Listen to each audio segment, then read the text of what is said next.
Be me, 27M, optimization consultant for venture capital firms. Live in a glass box in San Francisco. Rent is more than the average American family makes in a year. Don't care. Money is just a resource token. My life is a perfectly calibrated machine. Wake up at 4:30 a.m. Cold plunge, 38 degrees, red light therapy while listening to macroeconomic podcasts at 2.5x speed. Consume nutrient slurry. No cooking. Cooking is inefficiency. Texture is a distraction. My philosophy is simple. The human operating system is legacy code. It's buggy, emotional, prone to latency, and crashes under stress. Most people are running on bloatware, feelings, nostalgia, vibes, useless background processes eating up RAM. I have stripped my life of all friction. No plants, maintenance, no pets, biological chaos, no furniture that isn't ergonomic or essential. My friends, if you can call them that, are networking nodes. We discuss ROI, crypto hedging, and biohacking. We don't hang out. We co-work. But the real field testing happens in the dating market, or as I call it, the user acquisition phase. I view dating as a series of A/B tests. I have a spreadsheet, the matrix, rows for subjects, columns for metrics, time to intimacy, drama coefficient, sunk cost fallout. My thesis is the optimization singularity. People claim they want love, connection, magic. Lies. People want scripted interactions that validate their pre-existing delusions. They want an NPC who says the right dialogue lines. I am the ultimate NPC. I can mirror any personality type within 15 minutes of interaction. I optimize the date to give them exactly the dopamine hit they crave. Then I extract the value, sex, validation, data. Then I terminate the contract. It proves that romance is just a predictable algorithm. Subject 84, the corporate climber, met on the league. Obsessed with power couples and optics. I wore a Patagonia vest and talked about my exit strategy. Took her to a reservation-only omakase place. Let her talk about her toxic boss for 45 minutes. I just nodded and used keywords like synergy and bandwidth. Slept together on the second date. It was efficient, mechanical, like merging two calendars. Next morning, I sent her a calendar invite for a debrief. Told her our trajectories were misaligned. She respected the hustle. Hypothesis confirmed. Ego overrides emotion. Subject 89. The spiritual raver girl. Met at a burner party I went to for networking. She talked about vibrations and Mercury retrograde. Easy mode. I just lowered my voice, made intense eye contact, and said, I feel a shift when I'm near you. Pure nonsense. Syntax error levels of logic. She ate it up, took her back to my sterile apartment. She said the minimalism was clearing her chakra. No, it's just Danish design, Tiffany. After we hooked up, I started talking about the mathematics of sound waves. Dismantled her spirituality with physics. She cried. Said I had dark energy. Blocked me. Hypothesis confirmed. People prefer comforting lies to raw data. I was batting 1,000. The spreadsheet was a monument to human predictability. Then came subject 92. Met her at a coffee shop. Not a networking cafe. A dusty, inefficient place with mismatched chairs. I was only there because my fiber optic line was being serviced. She was sitting across from me. Messy hair. Paint on her overalls. Reading a physical book. Paperback. Dog-eared pages. Spine cracked. An object of total degradation. She wasn't looking at a phone. She was just sitting, staring out the window, doing nothing. Zero productivity. It annoyed me.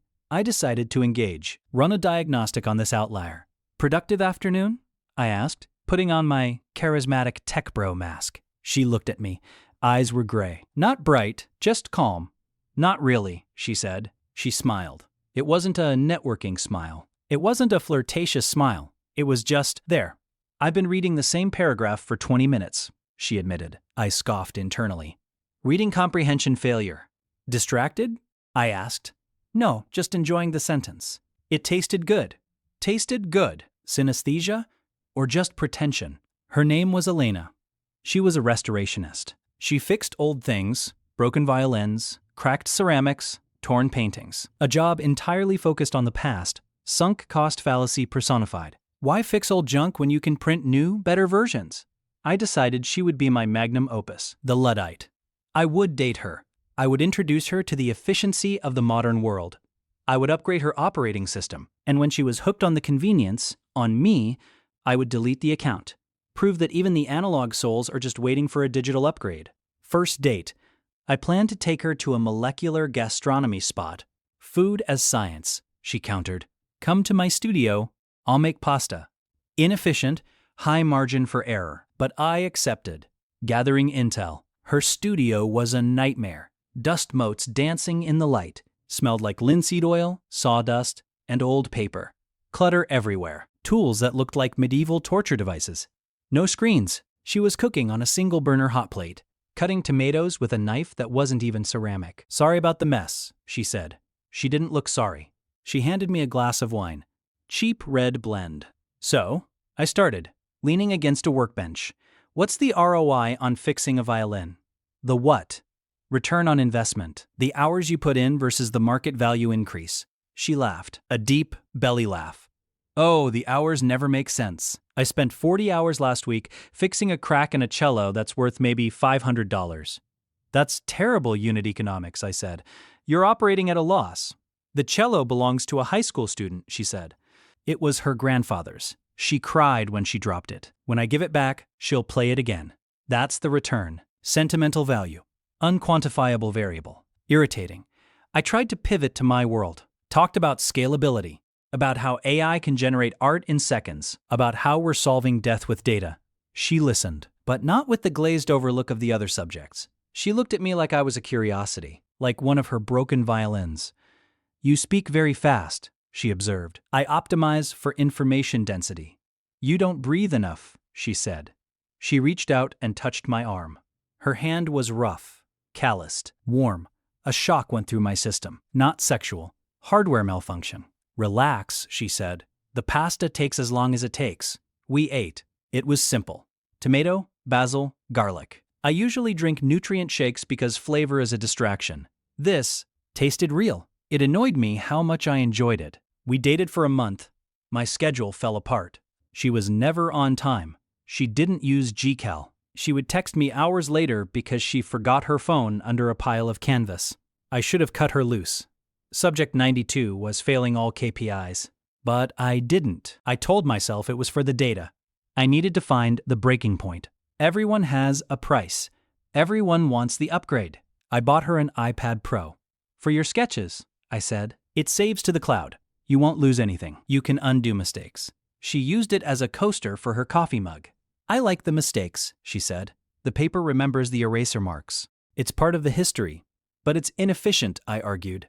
Efficiency is for machines, Mark. We're not machines. She was challenging the core source code.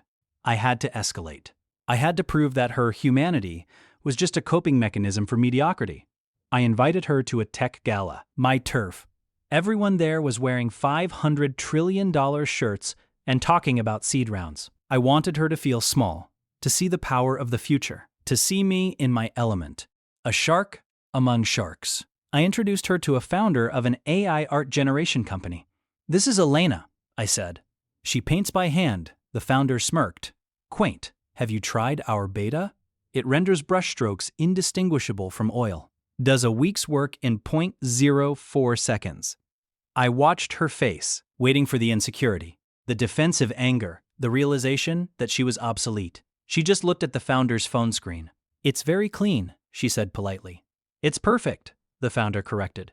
That's the problem, she said softly. It has no ghost. Ghost?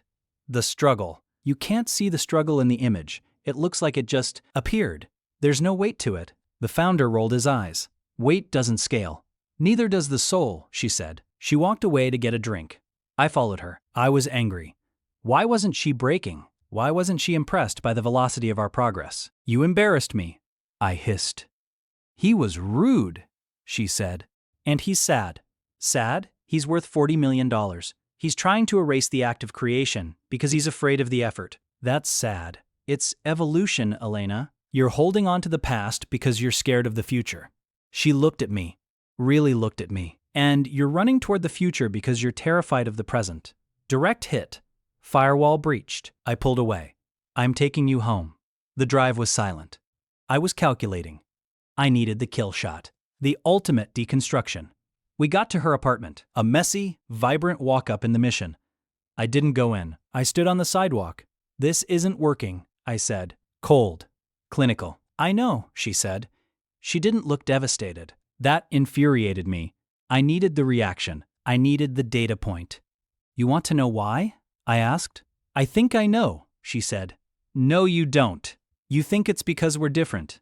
It's not. It's because you are inefficient. You are a glitch. I date to collect data, to prove that human connection is a myth. I have a spreadsheet, Elena. Your subject 92. I've tracked every minute, every dollar, every reaction.